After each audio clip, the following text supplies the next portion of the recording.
In this video, you'll learn how to verify your phone number on Wecasa.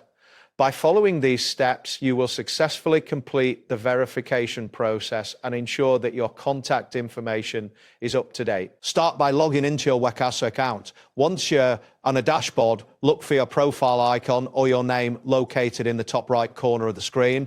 Clicking on this will reveal a drop-down menu with several options. Next, from the drop-down menu, select the option labeled Profile.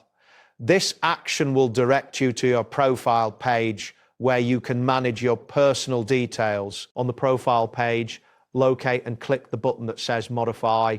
This button allows you to edit your profile information, including your phone number. Take a moment to review the information displayed. Make sure that the phone field is correct. If you need to enter a new number or update the existing one, do so at this point. Once you enter or update your phone number, Wecasa will typically send a verification code via SMS to the number you provided. After you receive the verification code in your SMS, return to the profile page and enter the code in the designated field to confirm your number. This step is crucial for ensuring that your phone number is verified. Once you've entered the verification code, look for the button that says Save or Update. Click this button to complete the verification process. You should see a confirmation message indicating that your phone number has been successfully verified. That wraps up today's guide. Thanks for watching and catch you in the next tutorial.